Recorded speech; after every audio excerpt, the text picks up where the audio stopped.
Okay, currently if you're working and you need to go back to somewhere where you were working earlier in the day or even yesterday, you have to sort of figure it out. You can go up to your menu and try and figure out what programs were used recently, or you can go to Edge and try and bring up your history there.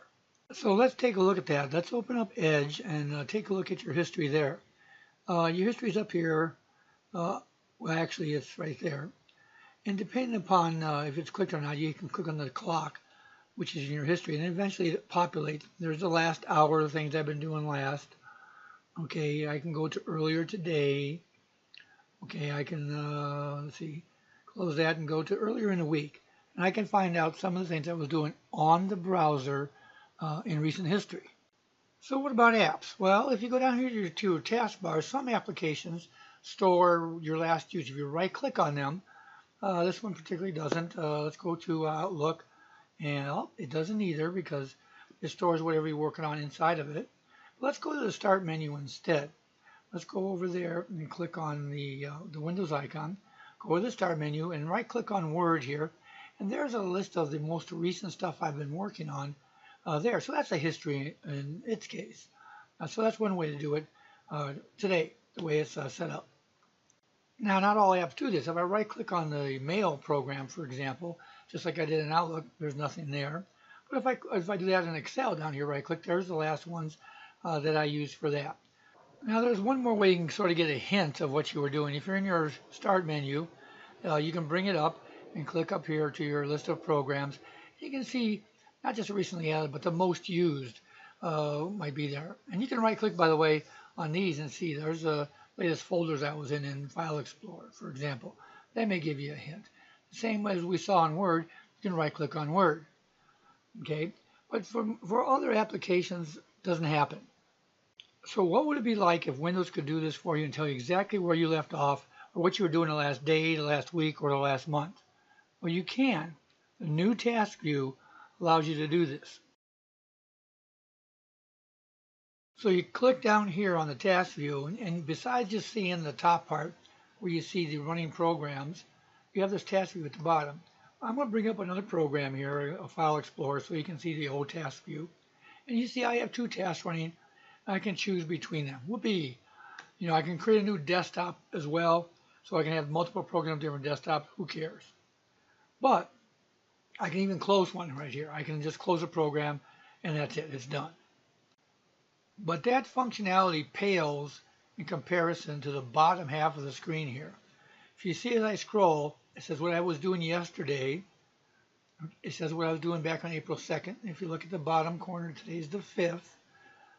I can scroll back and back and back, and just about everything I've done on this computer is being displayed here all the way back for about 30 days. Yep, not a day, not a week, but 30 days back. What's more, it gives you the title of maybe the website you went to or a file name and all that, but it also gives you a preview of the image if there's one with it. So I can go here and I can see what articles I was looking at, and I'm actually seeing the article that I recognize by its appearance. So what does this mean for you? Well, you don't have to look around in all these different places. You don't have to try and remember, especially if you're old like me and the memory's failing. I can simply go here and say, oh yeah, I was working on this yesterday or 2 days ago. I need to go ahead and do that. I have a separate checklist, but the point being is that there may be something that, what was that I was looking at the other day? Here it is right in front of you. So let's try an example here. I'm going to bring up Word, okay? And I'm just going to make a blank document and say this is a test. Okay, good, done. I'm going to save it. Okay, save as. And I'm going to go ahead and put it on my desktop. Find my desktop. Okay, and say save. Okay, I'm going to close Word. Now you see already it's here on my desktop. But we're going to pretend like it's buried deep in my file system somewhere. I have no idea where I stored it at last. But how do I remember to do that, to go back and edit that? Well, with Timeline, it's very simple. All I have to do is go down to the taskbar again, click on Task View, and look what's listed now for earlier today. This is a test.doc, okay, because that's the name of the file. I click on the timeline and it brings it up. So if it's buried somewhere in the file system, I don't care, because here it is, ready for me to go ahead and make some changes to it. And I can. Let's go ahead and do that. I just go type in some garbage here, blah, blah, blah, blah, and say yes. Boom. There it is. And now if I go back to timeline, there's the name of the file still. Okay. Now I can do this on other stuff as well. But first I clicked on the timeline and here comes Word, and again there's the edited document ready to go where I left off at. So what else can we do? Well, we could launch any one of these. I could launch my Twitch account, for example, or I'm working on some websites that I'm creating. I could find those.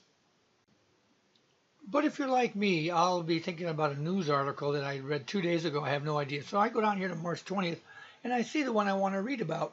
If I click on that, you notice it was in news here. It brings up the news app, and sure enough, it brings up the exact article. Otherwise, I have to go into the article and search for governor's race or whatever this was. Yeah, governor's race, whatever, because I wanted to see the article because I was interested in a fact that I had read earlier. Now, with all this history being tracked, you, though paranoid types out there, might be worried a little bit about, oh, what's going on, how they're tracking me all the time. You can actually turn that off. There's a settings that they've added to the system. So let's go take a look at that over in the settings app for Windows 10. So we get out of this. I have a settings down in my taskbar on the bottom, so I just click on the gear down there, and I'm in settings. So I just sit there and type in timeline, and here we see activity history privacy settings. So we click on that, and you see here that it has options. Let Windows collect my activities from this PC, and let Windows sync my activities from this PC to the cloud. Now I should mention here that you'll see your Microsoft account here and here on these two options, because this only works when you're using a Microsoft account and you're signed in using their services, their cloud services. Now if we go back up and look at the two options, let Windows collect my activities from this PC. That means it's just what's going on in your PC. It doesn't go to the cloud, so you're okay there.